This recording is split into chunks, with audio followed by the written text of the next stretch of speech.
Hi, my name is Bakari Thomas. I'm a student physical therapist at Andrews University, and today I'm going to be presenting on shortwave diathermy. Is there evidence that continuous shortwave diathermy is effective for tissue extensibility? So this modality is a thermotherapy modality, and it uses high-frequency electromagnetic currents to deliver heat to the skin. And these are in two different forms. You have a capacitative technique that uses air plates or pad electrodes, and then you have an inductive technique that uses cable coils. The application for this is pain relief, increased nerve conduction, induce muscle relaxation and tissue extensibility, and also to increase blood flow and metabolism to an area. So right here you can see the capacitative versus the inductive technique. The capacitative, you have these two eardrums, and the inductive technique, you have this coil, and these both administer heat to the skin. So in my first experiment, this is going to be comparing the effects of pulsed and continuous wave diathermy on pain with patients with chronic knee osteoarthritis. And what essentially they did in this experiment was they put these 13-centimeter electrodes on the medial and lateral side of the patient's knee. They had them sit in a wooden chair, and then what they did was they administered shortwave and pulsed diathermy for 20 minutes, and here are the results. So regarding tissue extensibility, the research found that shortwave continuous versus pulsed was more effective in increasing knee range of motion. And what this was, the duration of this experiment, it was 4 weeks. One of the strengths that I believed it has is these are one of the few peer-reviewed articles that compared the pulsed and the continuous shortwave diathermy directly, and it also measured pain, and we know that pain can also affect range of motion. And the weakness was the relatively small sample size of this experiment with only 24 individuals. It was 4 weeks. However, I believe that it would be more effective since it was 4 weeks. Instead of only doing it twice, it would probably be more effective to do it 3 times in order to amplify the results.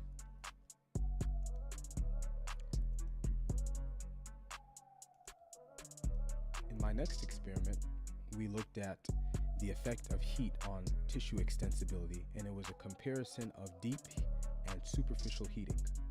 So with the deep heating protocol, they used shortwave diathermy for 15 minutes. Also with the superficial heating protocol, they used the same thing, except they used a hydrocollateral pack. And what they did was they performed the heating modalities 36 hours apart from each other.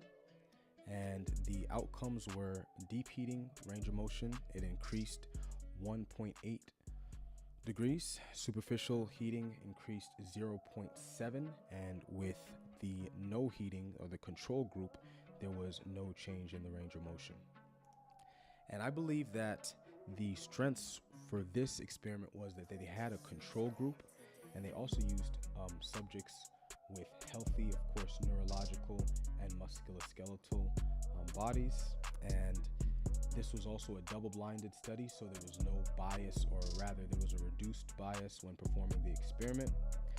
This weakness of this study was that there were relatively small sample size. It was only 24 individuals.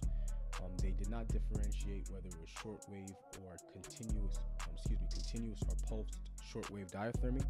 And then the interventions were only performed once, and then the subjects' measures were taken. However, they did find that tissue extensibility was observed to be more effective in shortwave diathermy than the hydrocollateral pack, which was the superficial heating.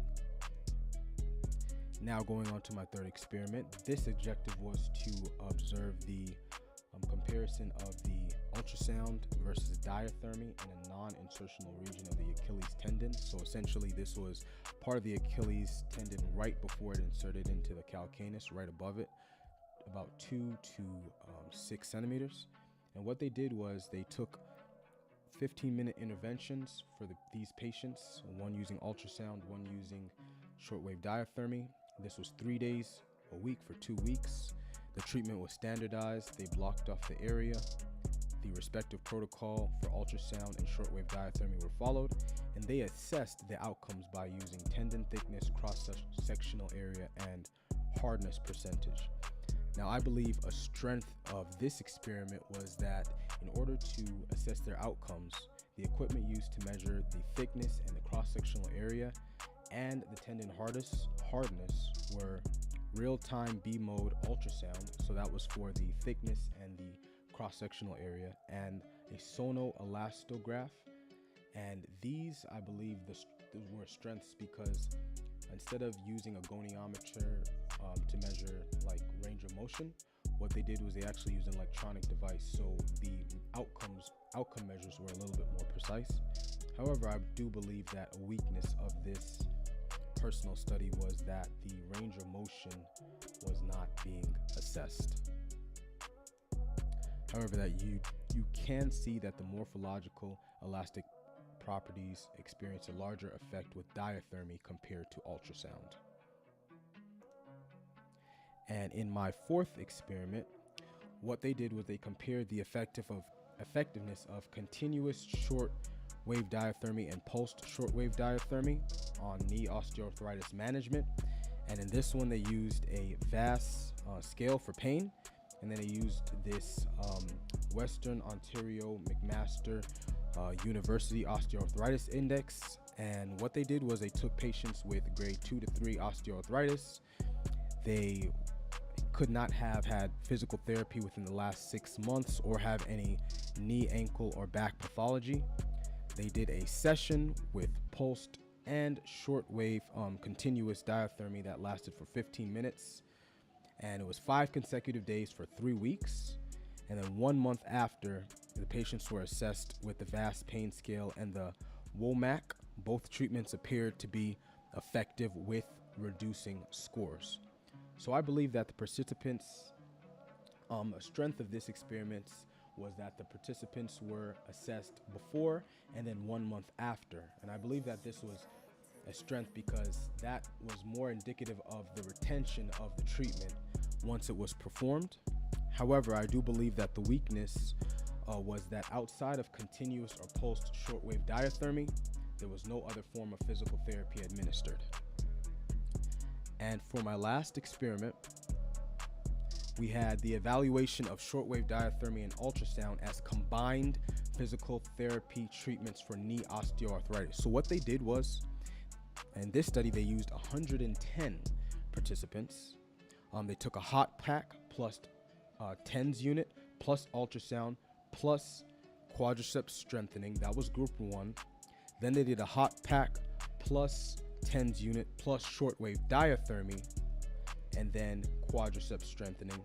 And then the last one, what they did was just quadriceps strengthening, and that acted as the control group.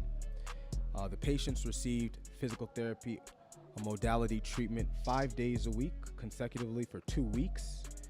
And the outcomes were assessed by the VAS timed up and go, Laquence index, and repetitive sit to stand. And for this, I do believe that one of the strengths were their large sample size. This is the largest one that I came across for any of the continuous pulsed or continuous shortwave diathermy. Out of all the papers that I came across, this had the largest sample size, and that was a strength. However, I do believe a weakness was that the combination of all these different modalities, so for example, using the hot pack TENS plus ultrasound, the hot pack TENS plus the shortwave diathermy, I do believe that makes it a little bit more difficult to isolate what improvement the patient had based on a specific outcome. Group 1 and 2 did show improvements with the VAS scale compared to group 3, but there was little improvement. So the pain went down, which is the VAS, a visual analog scale. The pain went down, but it was little improvement of range of motion, timed up and go, and repetitive sit to stand test. Okay. So in conclusion, although shortwave diathermy, continuous or pulse, has had some psychological effects, or has been shown to have, some physiological effects to tissue extensibility and pain relief, I do not believe that I personally would recommend this form of modality. When I was doing my research, most of the modality prices ranged from about $5,000 to $11,000. So it's an expensive unit. So that's not something that I would recommend unless there was a clinic that already had shortwave diathermy. I do believe that I would recommend this. And also, because this modality was slightly older, there were not many scientific peer-reviewed papers that I came across to really support the use of shortwave diathermy for tissue extensibility. And in conclusion, that is my results, and here are my references. Thank you guys for tuning in, and I will see you guys in class.